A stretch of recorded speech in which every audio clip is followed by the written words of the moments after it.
Good morning, everybody, and welcome to Cameras and Coffee in an episode I am going to call Say It Ain't Sony.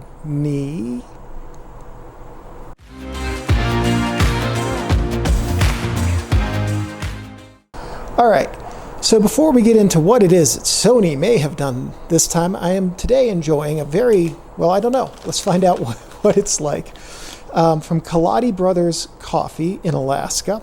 This is the Kaladi Cafe. Let's see how it is.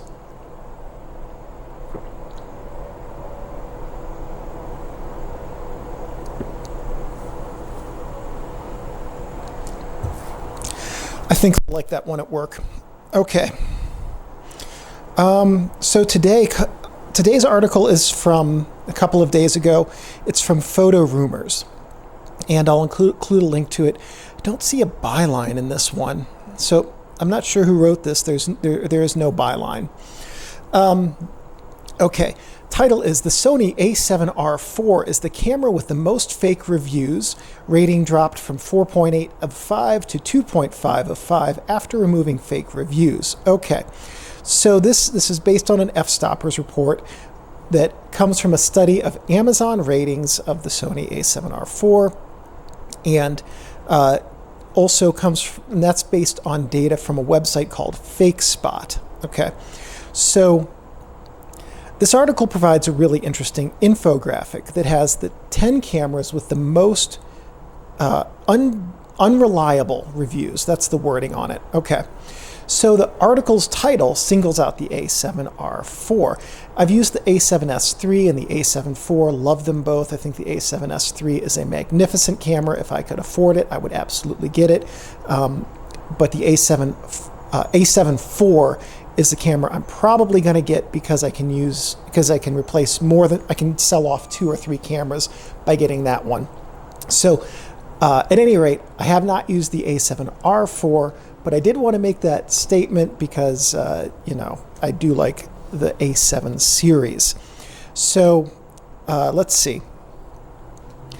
The list starts off with the A7R IV having 45.5% of the reviews on Amazon being rated as unreliable.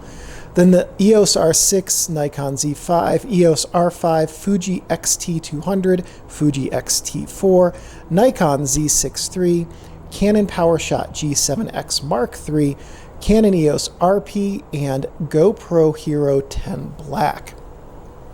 So I'm going to call out Photo Rumors on this because their headline on this is trash.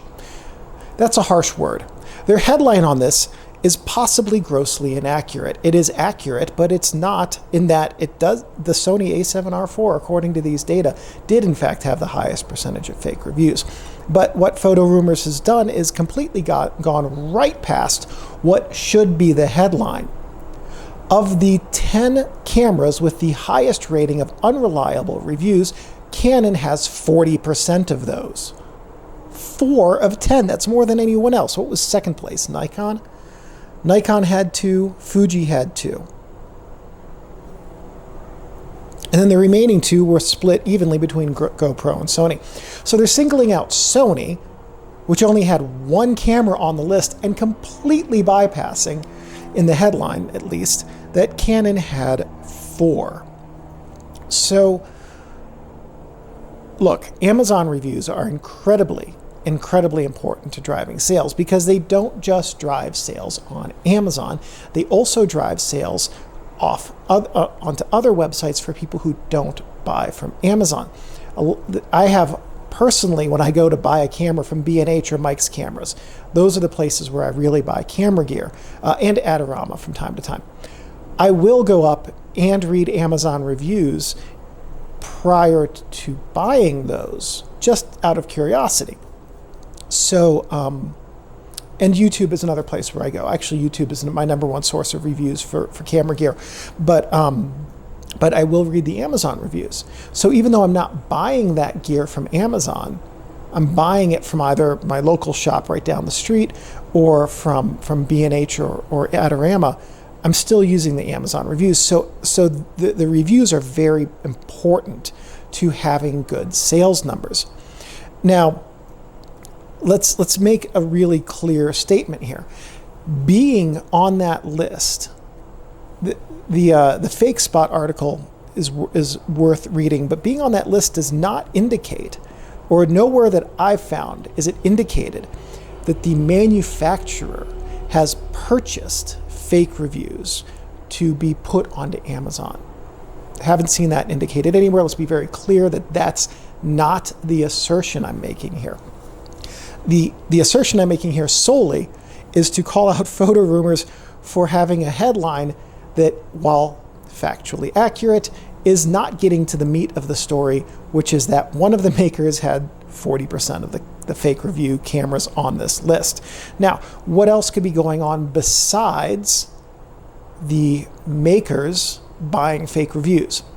So as someone who owns or runs, I don't know if it's owned, but I have an Amazon Marketplace store and an Etsy shop, right? I have gotten over the past few years an occasional email from companies that want me to buy fake reviews on my items from them. They're like, hey, for X number of dollars, whatever it is, you can get 100 or 500 or 1,000 reviews. There will be a mix of 4 and 5 stars so they look real, or whatever their approach is. Not something I've ever done, and not something I will ever do either. Even if it was applicable to the products I sell, which it's not, it is not something I would ever for any reason do.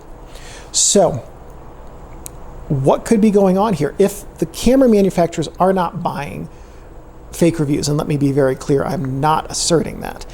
Other possibilities for this are that companies that sell fake reviews are using this as an opportunity to train their fake review AI or software, whatever, probably AI, right, to write better fake reviews.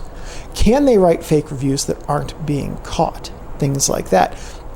Or are they training an AI to write a fake review and then using another AI as part of a generalized adversarial setup to read those fake reviews and identify which ones are fake, and then use a feedback loop to train that original AI to write better fake reviews? That's a distinct possibility.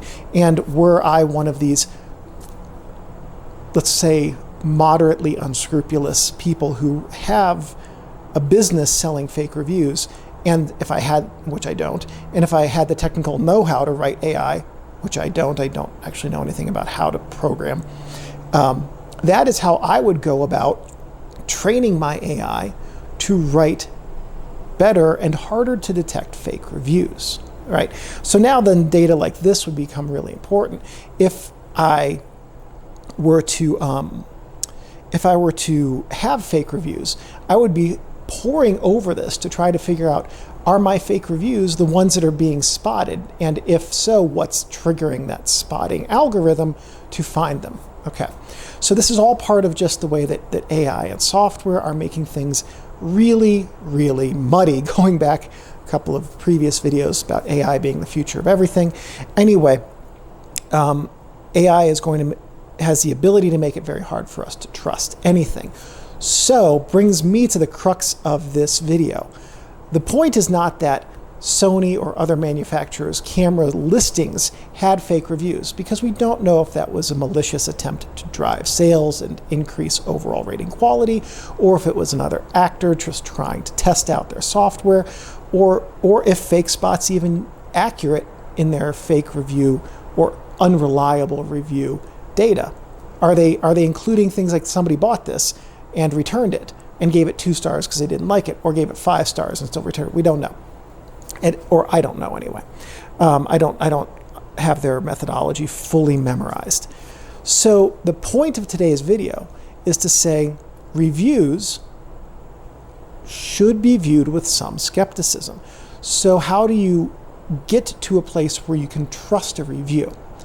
So what I would suggest, and what I do, is I have a limited number of reviewers on YouTube whose reviews I think are really legitimately good and trustworthy. And I know from talking to some of you that for some number of you anyway, I'm in that category for you, which means a whole lot to me. And it also is a big part of the reason why I personally strive to make sure that my reviews are good and thorough and based on extended use, not, you know, I had this lens for a weekend, here are some shots I took off my balcony, right?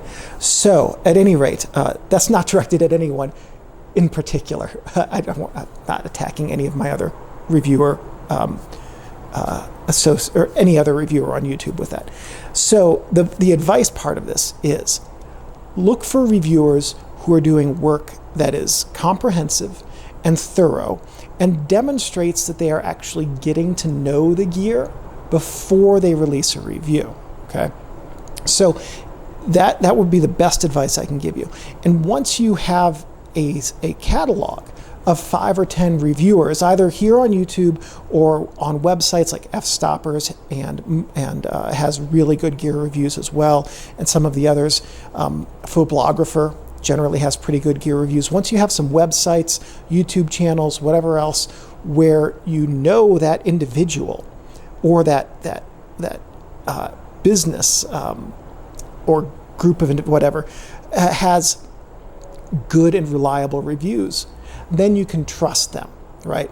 So for me, if F-Stoppers or Photographer or, for instance, the two that I read most often, Petapixel, another really good one, if they are saying something about a piece of gear, like that for me is 99% of what I'm going to be concerned with in what I think, if whether or not I'm interested in buying that gear.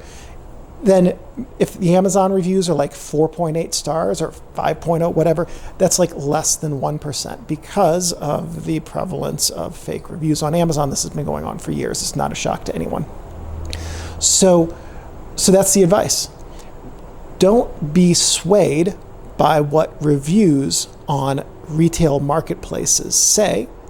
Be swayed by the opinions of reviewers who you trust and follow and read often or watch videos from often and what they say, because if you know them and you trust them not to do something that would violate your opinion of their review quality, then you can go into their reviews knowing that what they have to say, if not perfect, is at least accurate based on their experience with a piece of gear.